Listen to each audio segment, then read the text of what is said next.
Eh bien, merci beaucoup, Damien, d'avoir été de retour finalement, un an après, pour nous faire ce bilan de ces un an après, mais au-delà du bilan, essayer un peu de se projeter dans ce qui va se passer maintenant.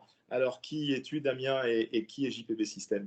Eh bien, donc moi, Damien Marc, je suis le dirigeant de JPB System. JPB System, c'est une PME industrielle innovante, un peu une start-up de l'industrie, créée il y a quelques années maintenant, mais reprise par moi il y a 10 ans.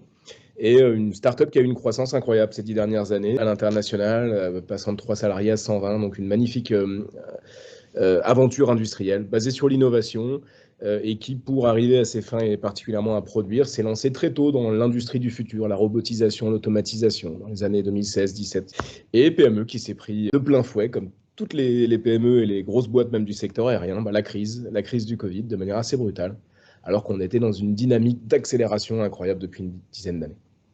Qu'est-ce qu'il s'est passé? Quelles ont été pour toi les étapes clés de cette crise? L'information que vous avez pu retirer de cette situation? Voilà, on arrive dans cette dynamique que je viens de décrire. Au mois de mars, on apprend que bizarrement tout s'arrête. On commence à comprendre que c'est sérieux. Les avions sont arrêtés, une situation inédite, que c'est grave. Les gens ont peur, ils viennent travailler à l'usine. C'est là que, comme je l'expliquais, tu prends ton rôle de chef d'entreprise à cœur. Tu te dis, j'ai un rôle à jouer de cohésion pour l'ensemble de ces équipes, les rassurer, être là à leur côté et puis avancer.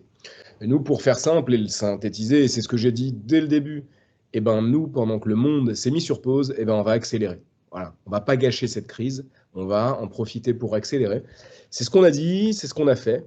Et on a recruté 15 personnes, on a investi énormément sur nos projets d'innovation. On lance la construction d'une usine extrêmement innovante qui va commencer cette année. Tout ça en essayant de comprendre quelles étaient les aides d'État qui étaient mises à notre disposition, en utilisant le PGE, le chômage partiel, le plan de relance, dont nous sommes lauréats également. Pas peu fiers, je pense, d'avoir eu cette posture qui était courageuse, mais qui semblerait être récompensée par quelques belles directions.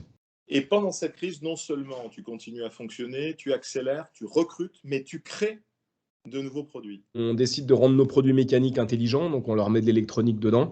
On a fait une rondelle connectée, par exemple. Tu la mets dans un assemblage, tu passes ton téléphone à côté, le téléphone te dit avec une application si la vis est bien serrée. Voilà, donc ça, c'est une innovation qui nous sort de l'aéronautique aujourd'hui. On discute avec le nucléaire, on discute avec les gens qui font des remontées mécaniques.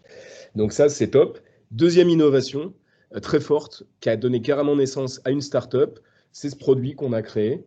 Boom, c'est Keyprod, un objet connecté, donc 100% made in France, l'électronique. L'assemblage est fait par mes équipes mécaniques qui se sont recyclées à l'assemblage électronique. On a créé ça et accéléré pendant le confinement. Cet objet, tu les montes à une machine de production, n'importe laquelle, sans connexion à la machine, ça va juste écouter le son de la machine, les vibrations. Ça va en déduire si ta machine fonctionne ou pas. Ça va te compter le nombre de pièces qu'elle a produit. Et ça te remonte tout ça sur un écran de pilotage qui est ton smartphone, une tablette. Et donc, tu as l'efficacité de ta machine en temps réel très rapidement et ça se met en œuvre en quelques minutes. Voilà. Donc ça, c'est Keyprod. Un message pour conclure? C'est un an qui est passé vite. Les gens sont fatigués, on l'a entendu dans les témoignages, on en a marre.